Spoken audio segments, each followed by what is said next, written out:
Saint-Malo to the mouth of the Loire. Most Britons go there by ferry, often taking their car. You can sail to Caen in Normandy from Portsmouth, it takes about 5 3/4 hours, or to Cherbourg from Weymouth, Poole or Portsmouth, that takes about 4.5 hours, or to Saint-Malo from Portsmouth 9 hours, or to Roscoff from Plymouth 6 hours. Once there, you'll find the Breton people friendly, the countryside green, the coast often rocky, and the beaches fine sand. This is typical. There are many glorious beaches in Brittany. Tonight, we're going to look in detail at a representative sample of the main resorts. And incidentally, the film was shot in late July, high season. We'll start in Dinard, the largest resort on the north coast. Dinard has several beaches, but the main one is near the town centre. It's the focal point of the resort, a large crescent of golden sand with safe bathing and excellent facilities.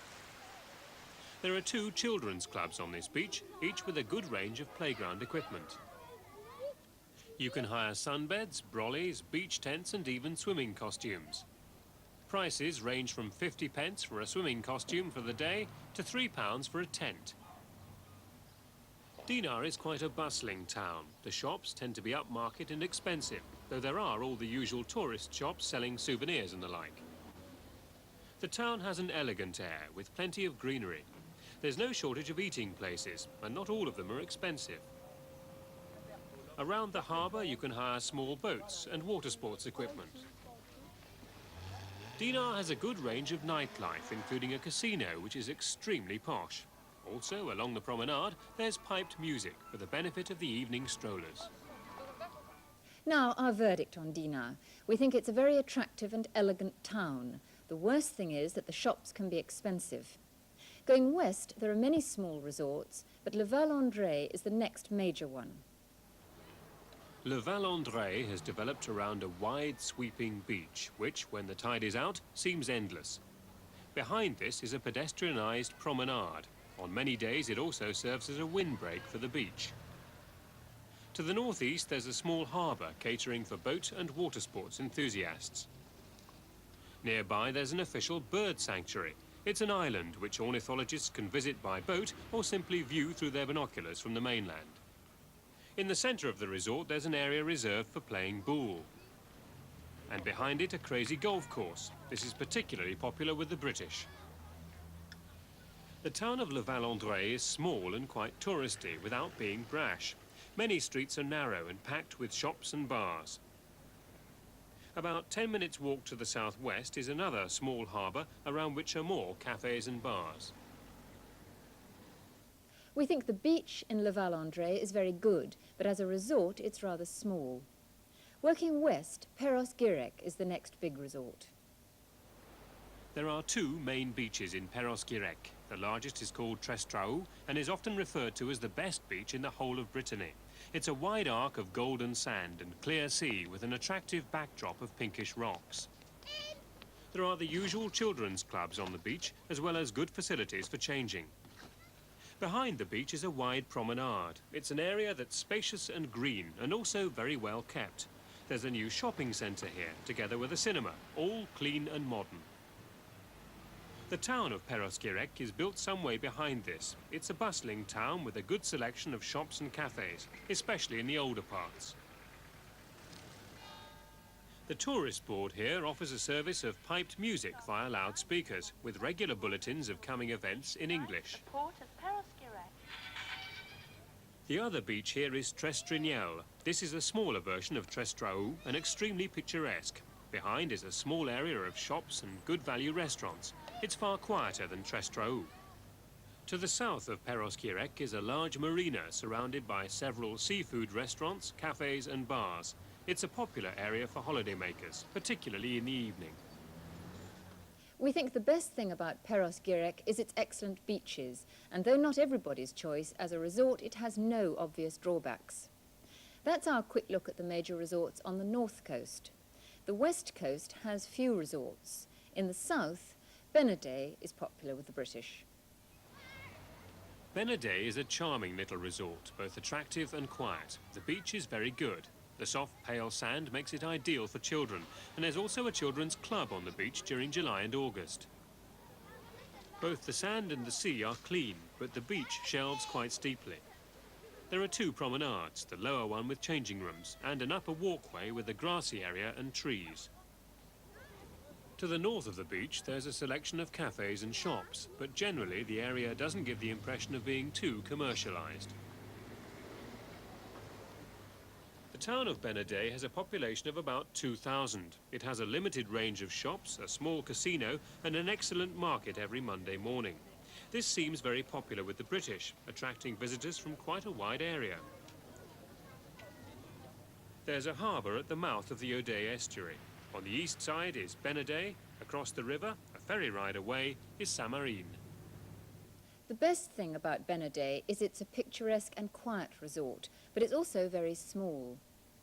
13 miles to the east is Concarneau. The coast at Concarneau has several small bays, each with a beach of pale sand. On some of these beaches at low tide, there are large areas of slippery seaweed to cross before you can reach the sea. There's an enormous difference on these beaches between low and high tide. Though even when the tide is in, there is usually a strip of sand available for holidaymakers.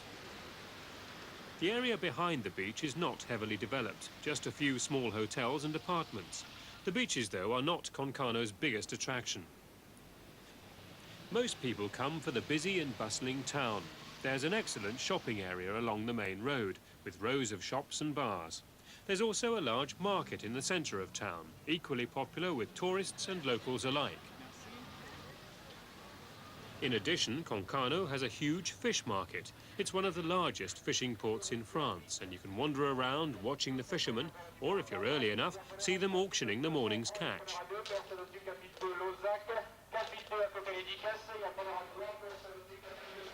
Sea bream, tuna and skate are only a small selection of what's on offer.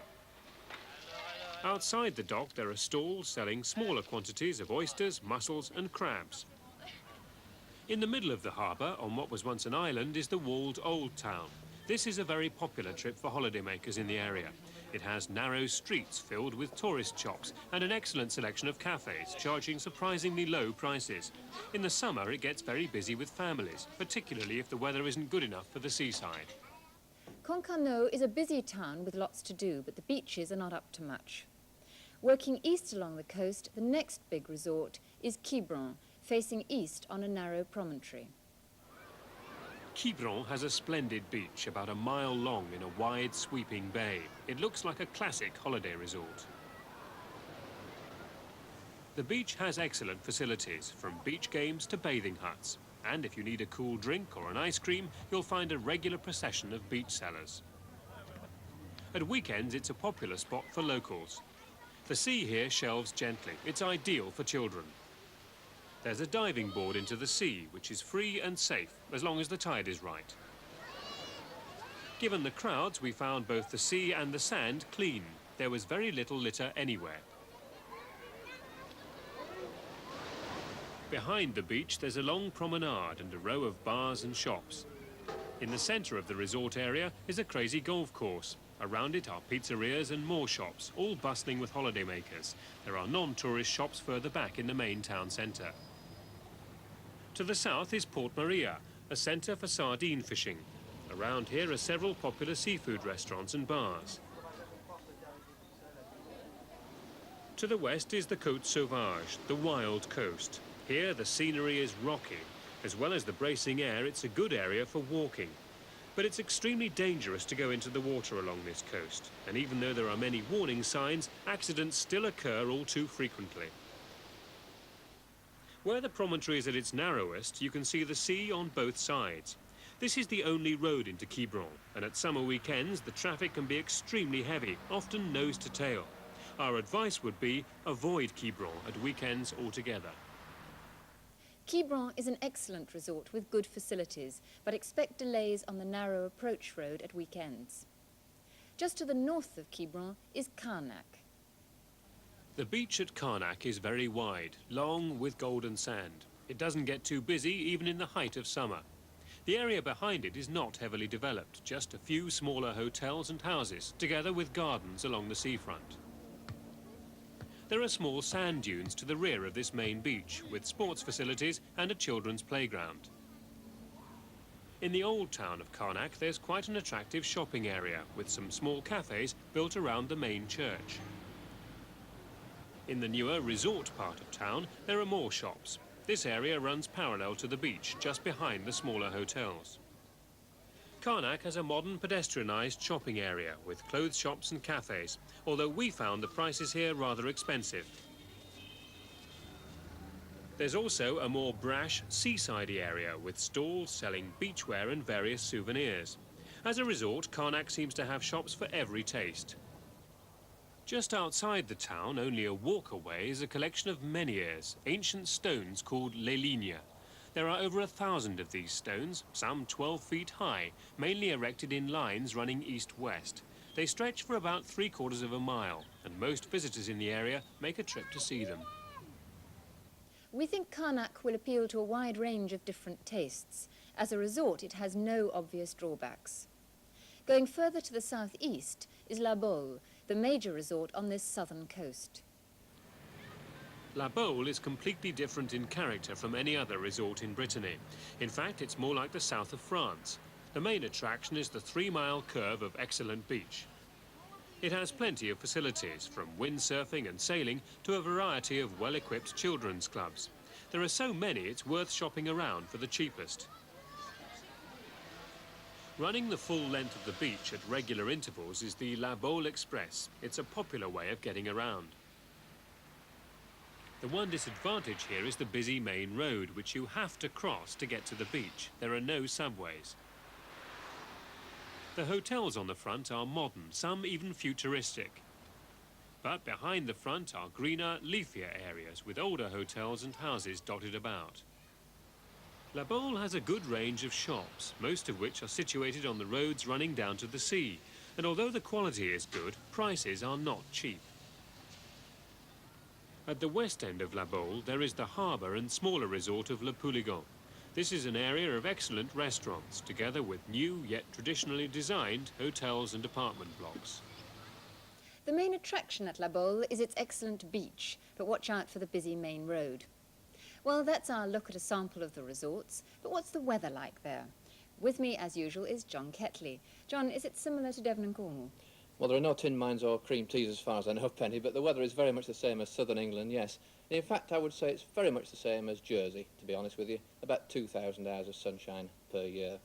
If we take a look then at the sunshine, first of all, we're talking about 2 or 3 hours on average per day in the winter months, rising to a peak in June of 9 hours of sunshine per day. These, incidentally, are the figures for Dinar on the north coast. As regards the temperature, obviously it's pretty cold in the wintertime, you would expect that. But up to, well, 21 degrees or so in the summer, and 21 degrees is something like 70 degrees Fahrenheit. A couple of degrees warmer, incidentally, as you go further south through Brittany. Now, at night, obviously it's pretty cold, but you don't get much frost on the coast. Nighttime temperatures, though, in the middle of summer, around about 13 degrees. It's obviously a pretty wet area. We're not talking about the Mediterranean here, so you can have rain, a lot of rain, at any time of the year. Even in midsummer, an average of 11 days of rain. In wintertime, about 19. What are the sea temperatures like? Well, I'm no macho man, Penny. I mean, I'm not the sort of chap who's going to go to the Serpentine on Boxing Day and break the ice, so I find it pretty cold in Brittany. The sea temperature's generally only about 9 degrees at the end of winter, rising to, well, 16, 17 degrees, that's all, once you get through to the end of August. The big toe test threshold is 20 degrees, so you can see we're some way short of that. Are there any local weather oddities? Well, not really, Penny, but there are some big tides for unwary sailors to watch out for. In the Rance estuary, one of the biggest tidal ranges in the world occurs. That's the reason they built a power station there. Any hazards to be aware of? The only hazards I could come up with actually are jellyfish.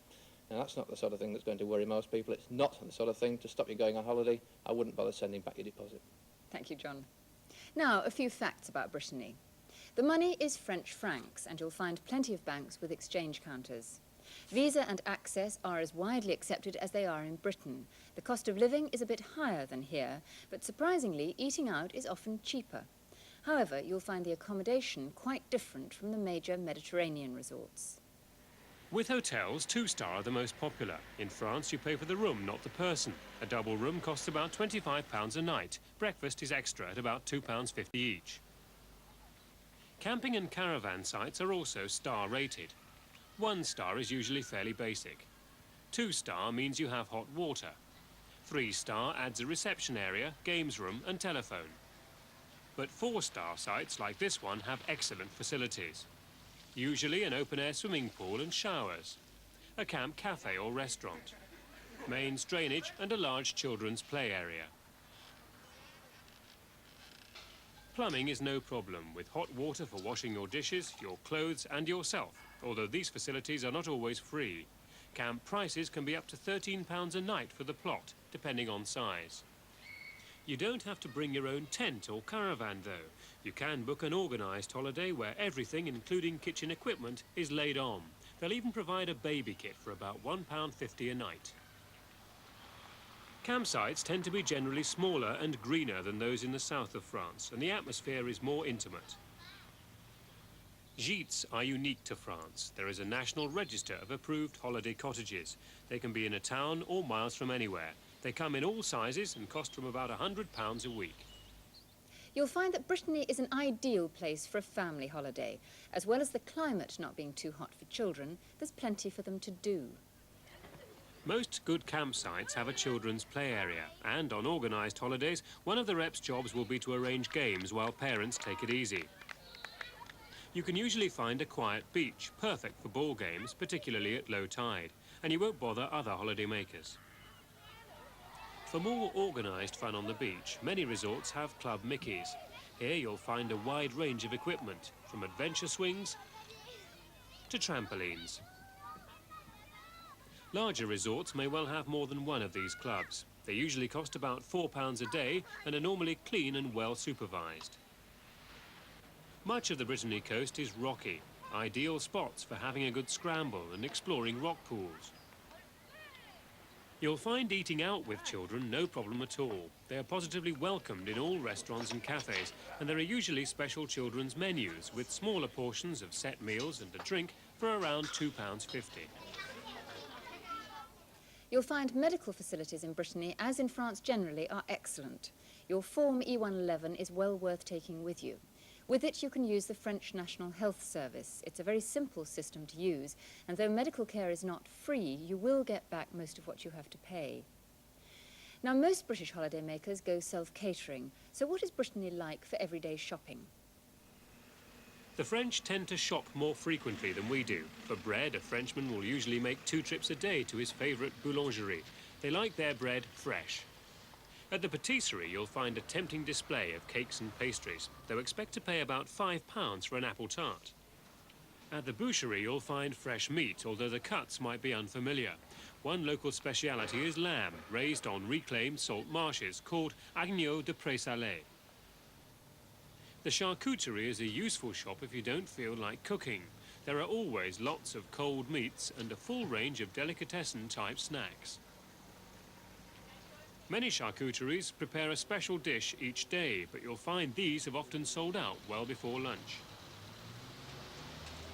One word of warning though, not only do the French shop more often than we do, they also buy in larger quantities. At a supermarket cheese counter, be very specific about the amount you want, or you could end up with enough for a month, merely by asking for un morceau or a piece.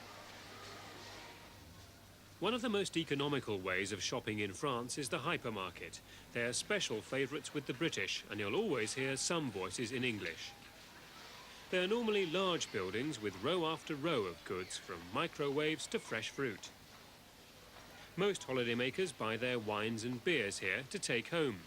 Wine costs from around £1 a bottle, though beer in France is a particularly good buy. The nicest way of shopping in Brittany is at one of the many open-air markets. These open early in the morning and are usually all packed up by lunchtime. They move around from town to town, so ask in the local tourist board where and when the nearest one is.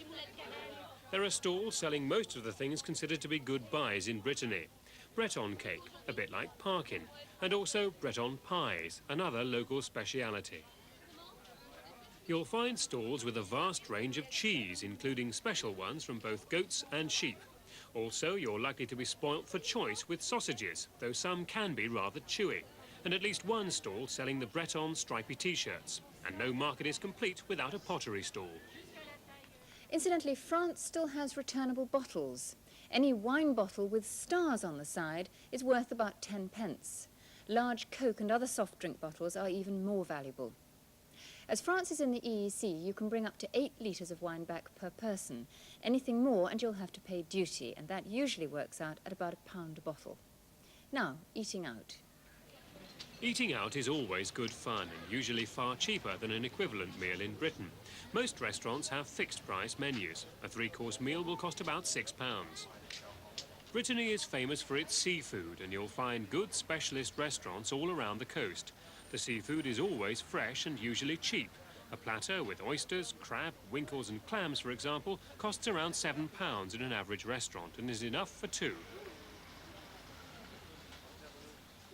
The perfect complement to this is a bottle of Muscadet. At about £5 a bottle, it's usually one of the cheapest wines in a restaurant. The other famous Breton eating places are the crêperies. These pancake houses are ideal for a cheap snack. You can have either savoury ones called galettes or pancakes with sweet fillings. They cost about £1.50 to £2 each. The traditional drink with these is Breton cider, often served in the old-fashioned earthenware cups or bowls. If you're touring around or driving across northern France to get to Brittany, you'll find cafes marked Les Routiers are usually very good value. They were originally developed for French lorry drivers, but tourists will find they are nothing like a British transport cafe. Now, how easy is it to get around Brittany? Most British holidaymakers take their own car. The roads are generally very good, but can get extremely busy at the beginning and end of weekends. Driving is not the nightmare it is in some foreign countries. However, take special care at roundabouts. The law was changed recently, giving right-of-way to those already on a roundabout. But this rule has yet to get through to many French motorists who drive on regardless. Petrol is far more expensive than at home, about £2.10 a gallon.